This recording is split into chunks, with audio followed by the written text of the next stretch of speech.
Hello friends. अभी तक जैसे कि हम लोग डिजिटल मार्केटिंग में सर्च इंजन मार्केटिंग के दो पार्ट्स एसईओ और एसएमओ को अच्छे से समझ चुके हैं। और अब एसईओ और पीपीसी ये हमने डिस्कस कर लिया है। अब हम बात करेंगे ईमेल मार्केटिंग की। ईमेल मार्केटिंग क्या होता है? अब ईमेल मार्केटिंग जैसे कि हमें पता चल रहा है कि ईमेल के थ्रू जो मार्केटिंग है वो ईमेल मार्केटिंग कहलाती है। Email marketing is the act of sending a commercial message typically to a group of people using email. In its broadcast sense, every email sent to a potential or current customer could be considered email marketing. It involves using email to send advertising request, business or solicited sales और donation. ठीक है, तो email के through जो हम marketing करते हैं, एक ग्रुप में हम बल्क में लोगों को अपना कोई हमने एक ईमेल का टेम्पलेट रेडी किया, सेल्स के लिए करा हो या अपने जो कस्टमर्स हैं उनको दोबारा से कुछ इन्फॉर्म करने के लिए किया हो, तो ये कहीं ना कहीं जो है ईमेल मार्केटिंग का ही पार्ट है, जिसमें हमारा खुद की डोमेन की या फिर जीमेल की एक ईमेल आईडी होती है। इसमें हम अलग अलग कस्टमर्स की, एक दो तीन या ये कई सारे हो सकते हैं, जिनकी ईमेल आईडी यहाँ पे हम फिल करके और सेम टेम्पलेट सभी को सेंड कर देते हैं। ठीक है, लेकिन इसमें ईमेल मार्केटिंग में ना बहुत बातों का ध्यान रखना पड़ता है। कई बार गूगल या और जो जैसे जीमेल है गूगल का और याहू है, याहू मेल, ये लोग डिटेक्ट कर लेते हैं कि हम स्पैमिंग कर रहे हैं। तो कहीं ना कहीं इस चीज़ का ध्यान रखना है कि लोग हमें ऐसे हम लोगों के साथ ट्रीट ना करें कि हमारी जो बिजनेस है वो निगेटिव होना शुरू हो जाए।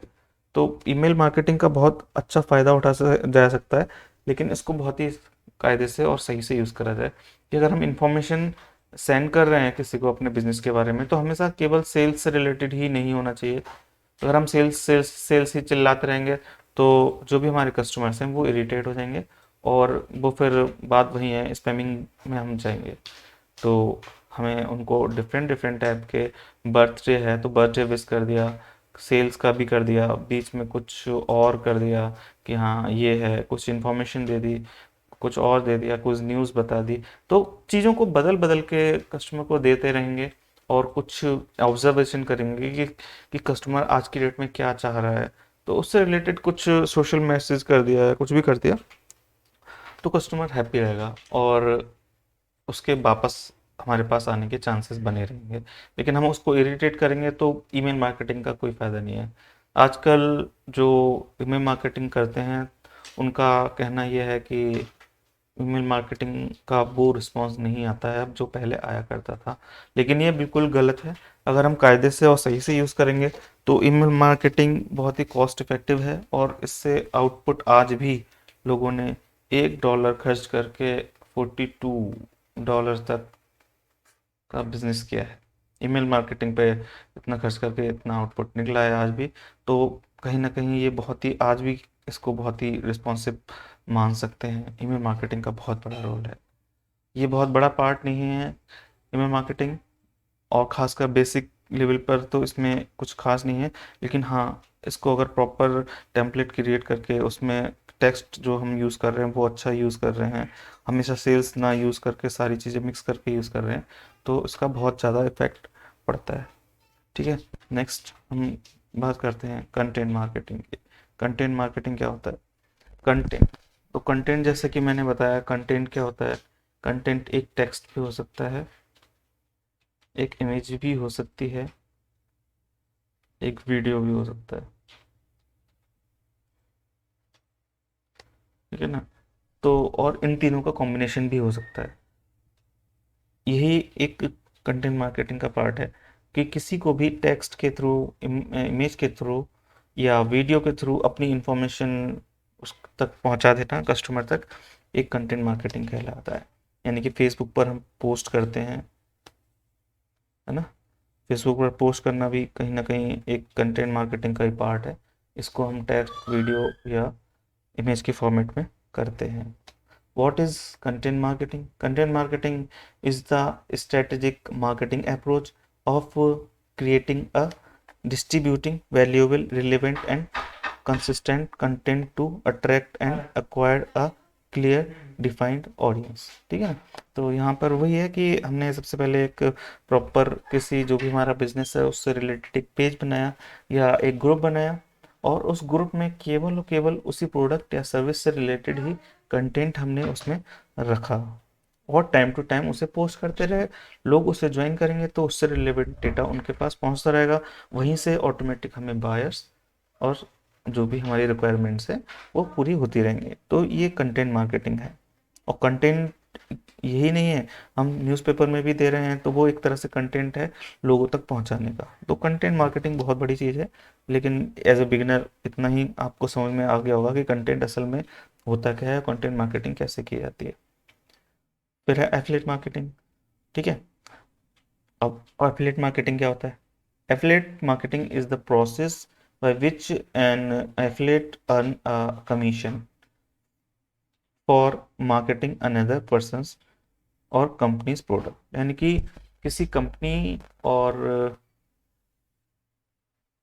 किसी इंडिविजुअल की मार्केटिंग के बदले कोई कमीशन देता है हमको, तो वो एफिलिएट मार्केटिंग कहलाती है।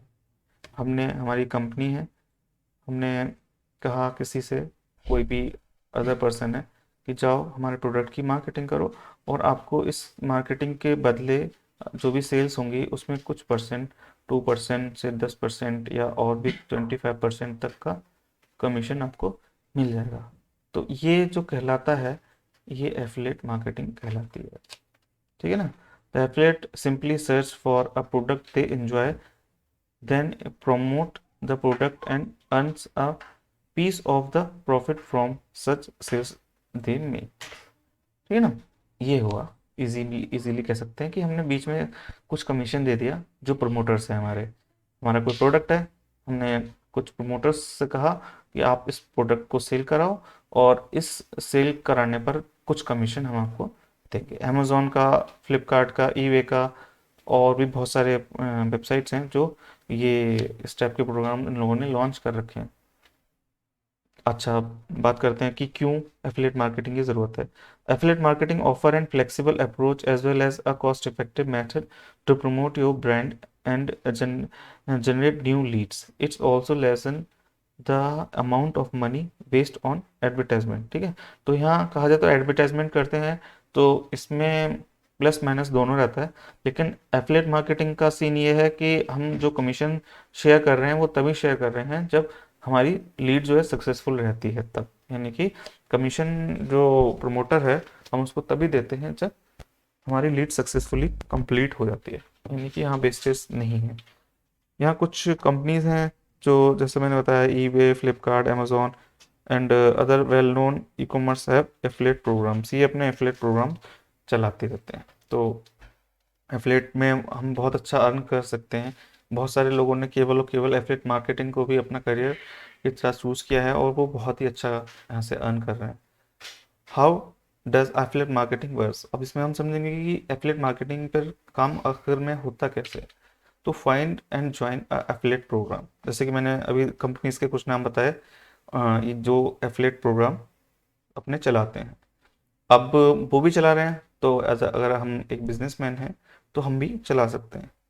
ठीक है। तो सबसे पहले एक प्रोग्राम, अगर बात करें, अगर आप एक एफिलिएट मार्केटर बनना चाहते हैं तो आपको एक एफिलिएट प्रोग्राम सर्च करना है और उसको ज्वाइन कर लेना है। मान लीजिए हमने अमेजोन का एफिलिएट प्रोग्राम ज्वाइन करा।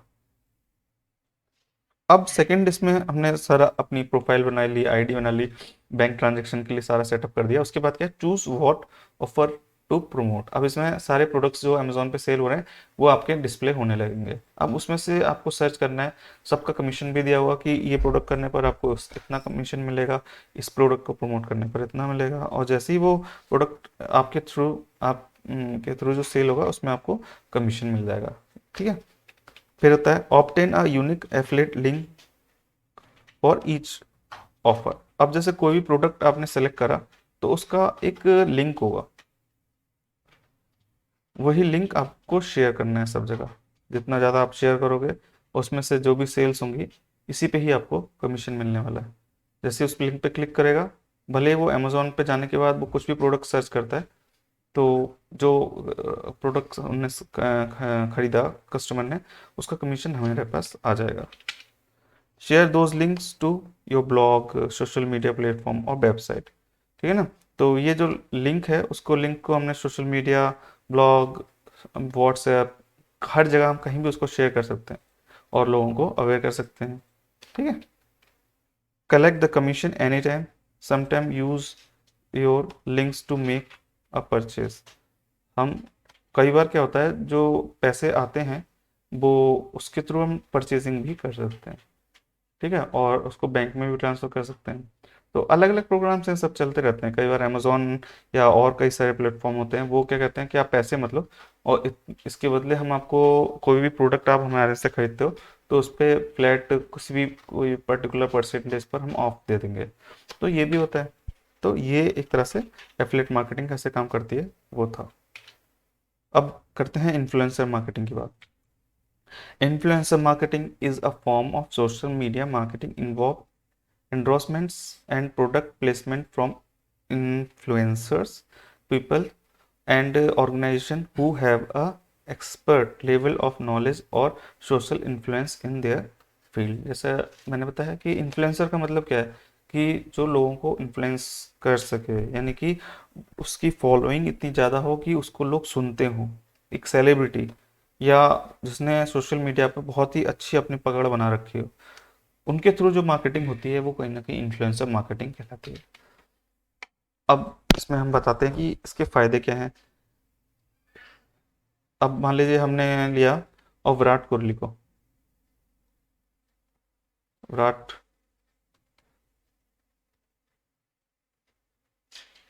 विराट कोहली एक इन्फ्लुएंसर की तरह काम कर सकते हैं, क्योंकि इनकी इंस्टाग्राम, फेसबुक पर फॉलोइंग इतनी ज़्यादा है और लोग इनकी बात को बहुत ध्यान से सुनते हैं। ये एक पोस्ट भी करते हैं तो आप देखिएगा कि उस पर लाखों की संख्या में लाइक्स और कमेंट्स उस पर आ जाते हैं। अब ऐसे बंदे के थ्रू अगर आप मार्केटिंग कराते हैं तो ऑब्वियसली आपकी ब्रांड अवेयरनेस कितनी ज़्यादा एकदम से बढ़ जाएगी, है ना। तो वही हम यहाँ देखते हैं कि अगर हमने मान लीजिए कोहली को मान लेते हैं, इन्फ्लुएंसर की जगह हम मान लिया हम कोहली है। अब कोहली को हमने अब कहा कि भैया प्रमोट करो, क्या नाम है, ब्रांड अवेयरनेस बढ़ी, क्रेडिबिलिटी एंड ट्रस्ट बढ़ा। अब ट्रस्ट, क्योंकि विराट कोहली पर लोग ट्रस्ट करते हैं, तो लोग ये सोचेंगे यार विराट कोहली है, कोई ये ऐसी मसी चीज़ों का तो प्रमोशन नहीं करेगा, तो कहीं ना कहीं ट्रस्ट भी अच्छा बना।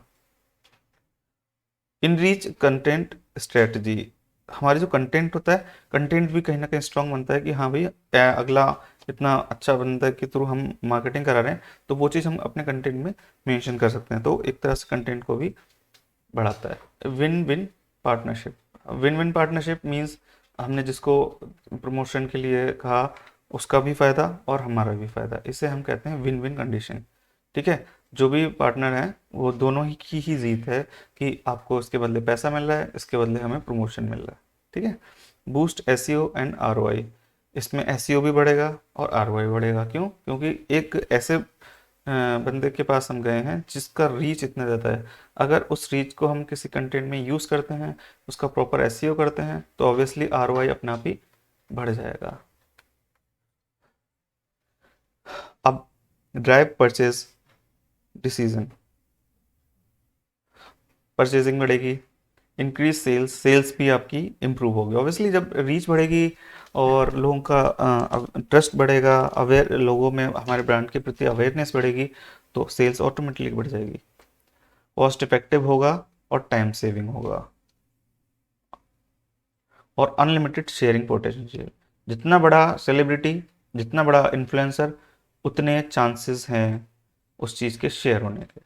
कई बार एक छोटी सी न्यूज़ ट्रेंड में पहुंच जाती है। क्यों पहुंच जाती है? कहीं ना कहीं इन्फ्लुएंसर्स की वजह से, एक की हैशटैग ये, हैशटैग वो। तो वो हैशटैग्स क्या हैं? ये कहीं ना कहीं इन्फ्लुएंसर्स के थ्रू क्रिएट करे जाते हैं, तभी वो हैशटैग एकदम से हाई पकड़ लेते हैं और ट्रेंड करने लगते हैं। तो ये समझ लीजिए, जब हैशटैग इतना रन कर सकते हैं और किसी इन्फ्लुएंसर ने आपके ब्रांड से रिलेटेड कोई हैशटैग अगर बना दिया, तो क्या होगा, सब आपके पूरे ऑल इंडिया लेवल पे या इंटरनेशनल लेवल पे आपके ब्रांड की अवेयरनेस हो जाएगी, मात्र 2-3 दिन या 1 महीने के अंदर ही। समझ लीजिए कितनी अच्छी चीज़ है ये। और ये सुटेबल है फॉर एनी बिजनेस, ये किसी भी बिजनेस के लिए सुटेबल है। अब टाइप ऑफ इन्फ्लुएंसर्स देखते हैं। अब यहाँ पर मैंने एक लिस्ट क्रिएट करी है, इसमें 5 कैटेगरी में मैंने इन्फ्लुएंसर्स को डिवाइड करा है। एक है मेगा इन्फ्लुएंसर, जिनका 1 मिलियन से ज़्यादा फॉलोअर्स हैं, यानी कि सोशल मीडिया पर जिनके 1 मिलियन से ज़्यादा फॉलोअर हैं, ये मेगा में। जैसे जैसे कि मैंने अभी अमिताभ बच्चन, विराट कोहली या और भी जो सेलिब्रिटीज़ हैं।